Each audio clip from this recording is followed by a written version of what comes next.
Okay, dear viewers, today we are going to skip over the Tier 8 U.S. Light Cruiser because I don't have it, and do the review on the U.S. Light Cruiser Worcester.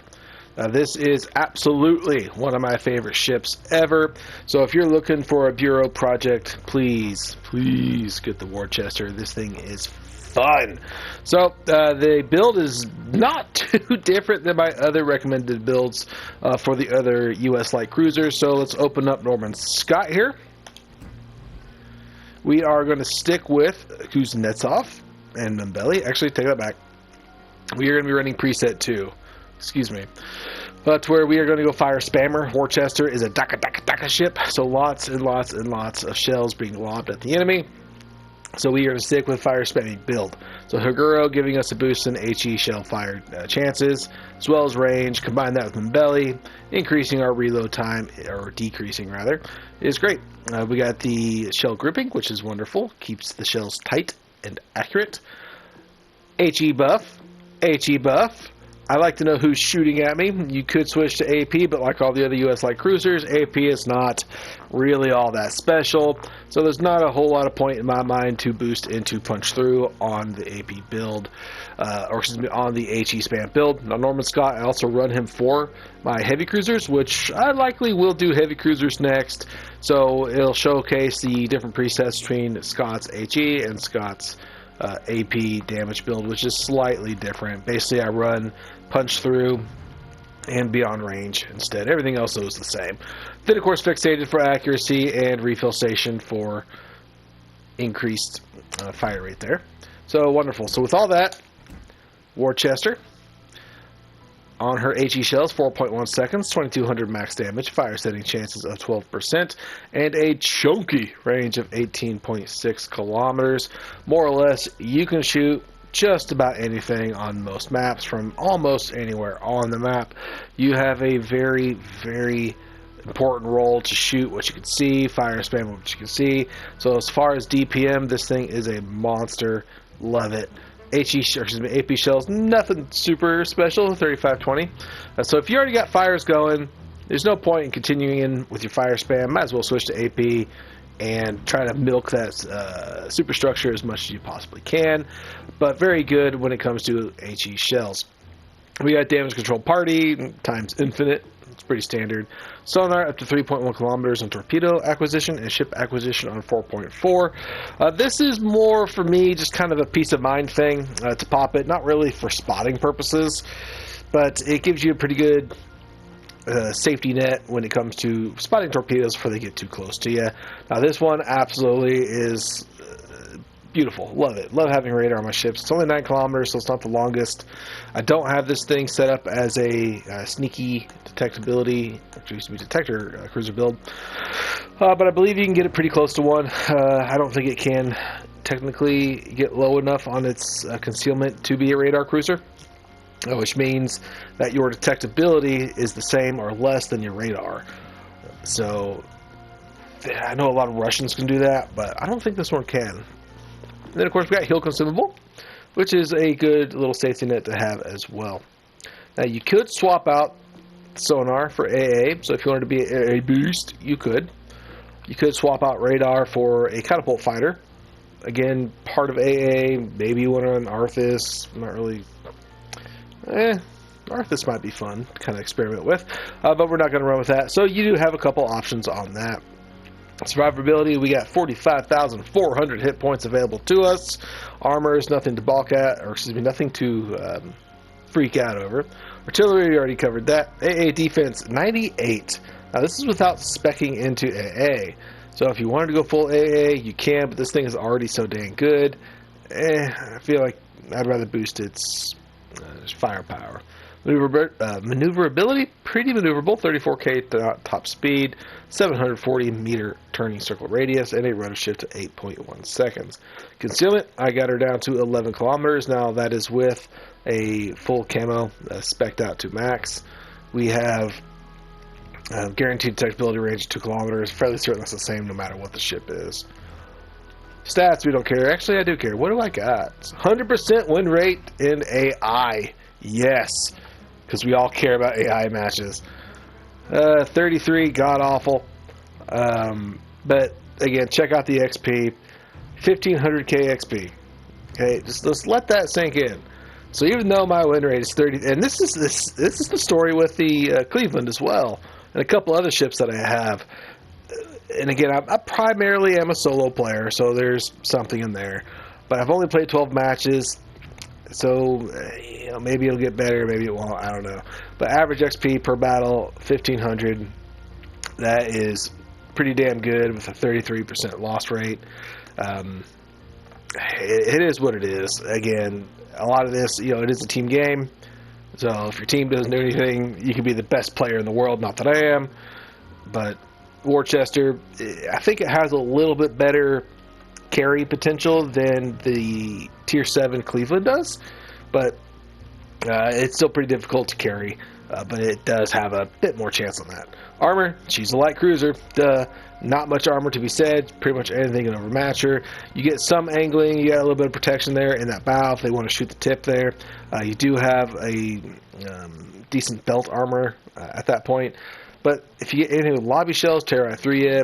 Any of the legendary battleships are going to tear right through you. So be careful as usual. We got reloader, nimble aim, and sluggish shot. So just like the other light cruisers, it's got that very big arc on its shells. So once you get used to that, the timing of it, then you'll pinpoint her accuracy, and you'll be just fine. But if you think this is like a Russian, outside of like a Chapayev maybe, they don't have those straight shell trajectories. It is very arcy. Alright. Now this is, if we go back to our ships here, this would essentially be the Tier 10 or Tier 9, I guess. I'm not really sure. What do we call them that, folks? What am I doing? Alright, go back to ships. There we go. So this would follow the Seattle. Now, I don't have the Seattle, which is why I'm not doing a review on it. I have to slog through the Cleveland first. But Worcester is at the end of that. Now, Des Moines is at the end of the heavy cruiser line, but I also don't have the Buffalo. So when I do the heavy cruisers, we'll start with Pensacola, go through Balti. I don't think I will have the Buffalo by then. So this is at the end right here with Worcester. And if we look at the overall line here, we got high rate of fire for these, long duration of radar, sonar, consumables. Disadvantages, low velocity shells, and poor protection. That's kind of standard for most light cruisers, but this is going to wrap up the alternate line of U.S. ships. Get back into here. Let's go ahead and put a booster on if I even have them. There we go. And it's been a while since I played this, it looks like. Gotta switch it out for the pirate potato. There we go. Okay. And without further ado, let's get this game going.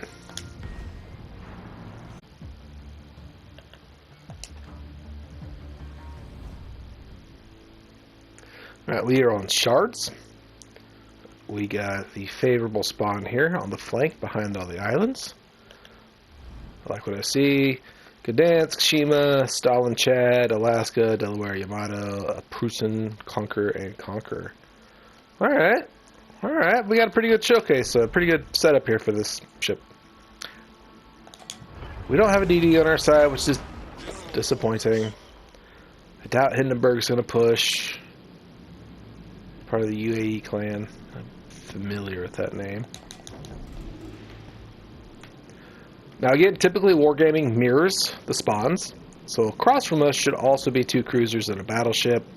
So really kind of depends on what B is doing. A lot of times DDs will abandon mid-spawn because they're scared little B words. So their DD could be coming to C. It's very possible. If we had a destroyer, I wouldn't be pushing this aggressively, but with this island, I think we're safe enough.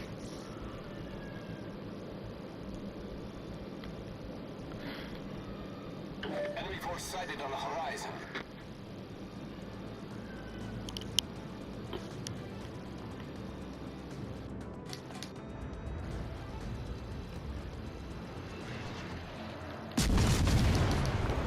So we do got the arc there.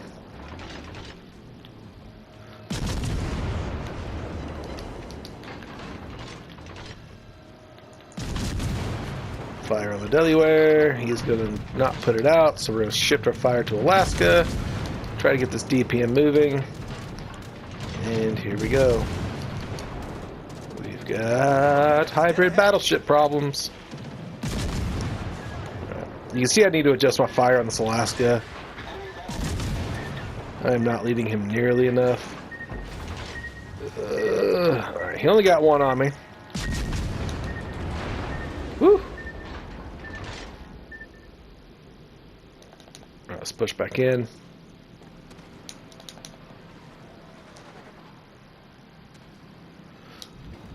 Alright, now we are doing what is affectionately called island humping. For obvious reasons.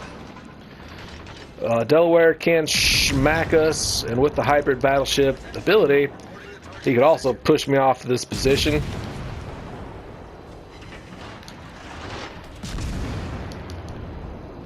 Where's my concealment? Alright, I could go dark if I needed.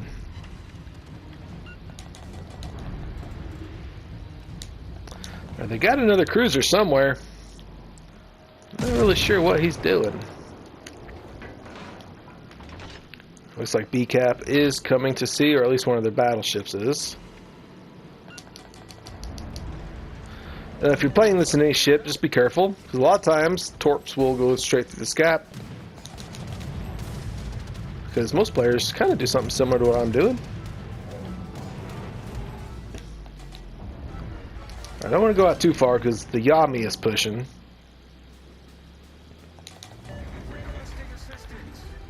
And the Yami will happily... I know it said I couldn't arc over that. I'm going to try it anyway.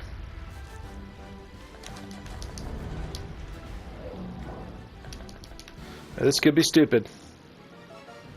We'll see.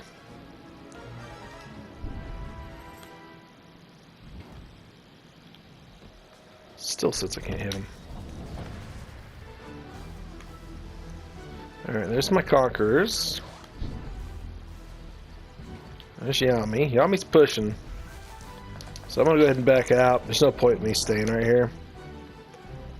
Our team got the deli. The deli shoes. If you don't know that TikTok. I'm not sure if we can be friends. I'd rather stay alive than get C-cap. Sorry, it's just the way it is.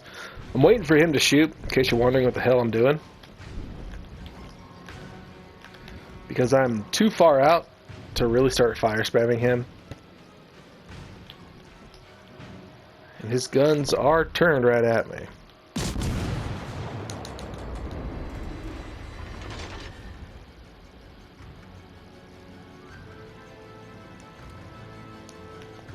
Oh, looks like we missed. Shame.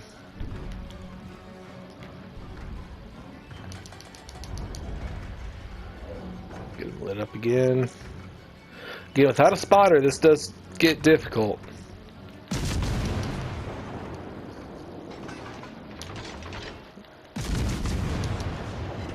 Let's see what this Yami's gonna do.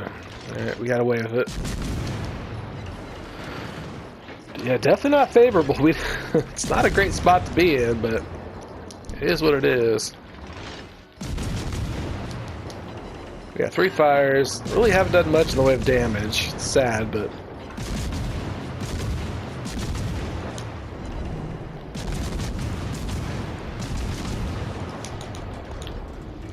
There we go.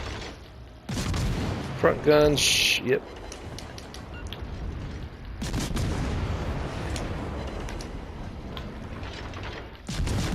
So right now we're just going to finesse the throttle. I just need to sneak up. So I don't want to go full throttle here because it'll take me forever to back up. Oh, we lost our spot. I thought we were going to keep that for a second. Alright, our fire is still burning. So we're going to whittle that guy down. Now.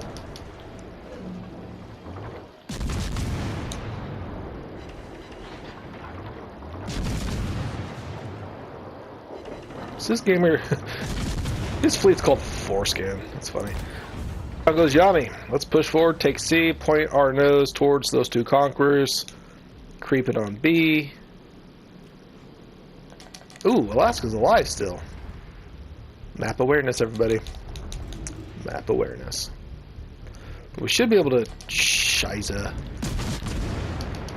No rest for the wicked. Alright, here we go. We actually do got a very good spot for spamming old Conqueror here. Alaska can't shoot me because of the island. Right, Alaska... Yeah, let me double check. Alaska can't shoot me. Okay, good. Yes, he can't.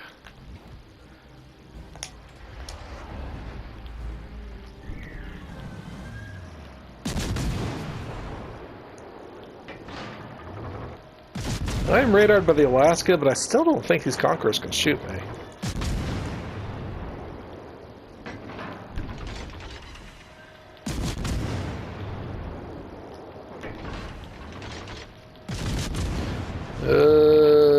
Okay, they can. That radar can't last forever. So I'm gonna hold my spot. Yeah.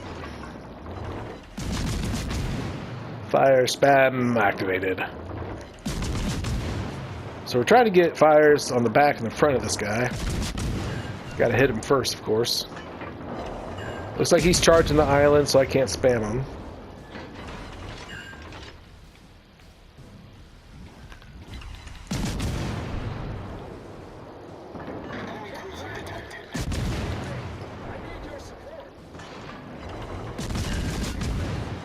And I think that's the Conqueror div, if I recall. Another fire. Still haven't captured the base. Alaska still can't shoot me.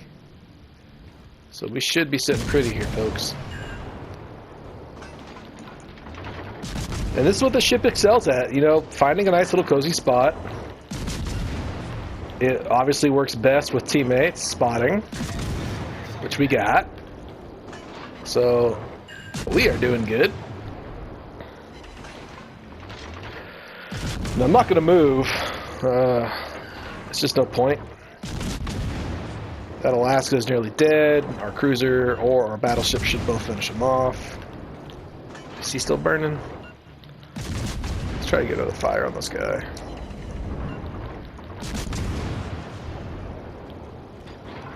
We lost our spot. That's sad. Oh, there was one.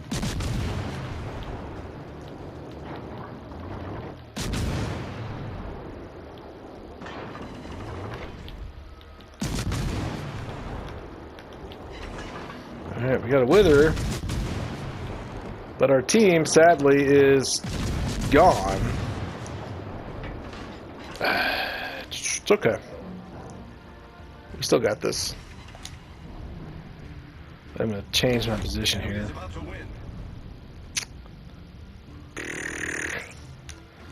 Both Conquerors are still on fire. Who just lit me up? Uh-oh. Uh-oh. Trouble.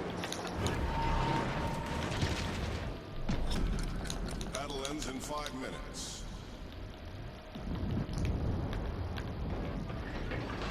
Good solved, sir.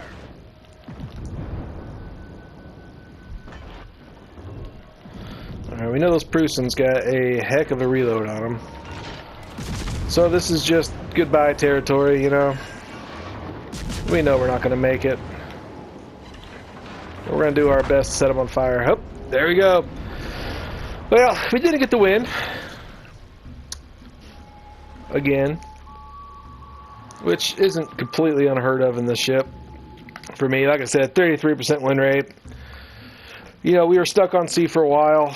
We were still playing our spawn. A collapsed, B collapsed. I'm not sure if we could really help them all that much anyway. But, you know, we took care of our Yami. The Alaska seemed to hold us up. I think the Alaska is still alive. Wow. So maybe I should have tried to kill the Alaska, but the Yami pushed in, kind of kept me in place there, and the Conquerors kept me in place. But I had a great spamming spot, so I didn't give it up. We managed to get the cap. So we're going to kind of hang around and see how this ends, or I might just edit it out. Power of editing. But yeah, we're done. Alaska somehow managed to live. The enemy is about to win. A good play with Alaska. That Alaska kind of kept our my other two ships busy over here. So I mean, you can critique if you want to. Maybe I should have pushed around to the Alaska, got rid of them, got my teammates on. Just thought they could have killed the Alaska. Yeah, whatever. But that's a different video. That's more tactics. So we can see here, we got a total of 142,000 damage, 343 hits, 1 assist kill, 1 shot down, 15 fires, 3 defends, 1 cap. We got top of the board here, so we took 1685 in a loss. So that's, again, I think anything over 1,000 in a loss is respectable. You did something at least. But it just was not enough to overcome the enemy team. But this is a beautiful ship. I like to show average games, so I believe this one's perfect for it. But I think it was a great showcase of what this thing looks like on the water. You saw, you get to that little nice spot. You're able to just absolutely spam the living tar out of these guys. Love the Worcester. Again, just terrible stats on this thing when it comes to win rate, if you care about that kind of thing. So that drops us to 31%, even lower than we were before. XP, it went up, so 1528 now. You can't blame the ship. Maybe blame me, blame the teams, blame whoever you want to, but don't blame the ship. So this is not a ship issue. So you take this thing out of the waters, you can't blame the boat. Blame yourself, blame your team, blame RNGesus, blame whomever. But if you want to ignore that win rate, please go ahead. That's a whole other video content I might make, or another video I might make, kind of going into what stats really matter, what to take consideration. Are you a good player? Are you a trash player? So keep an eye out for that one. Not really sure if I'm going to do it because that could ruffle some feathers, although that might be fun to ruffle said feathers. But that is going to wrap it up for the Worcester review. Ultimately, love this boat. I think for legendary tier, it's one of the best light cruisers out there. So if you have not already started the bureau on this thing, get your butt moving, get this ship. It's a fun one. So that is me done for the review. Y'all have a good one. Peace out.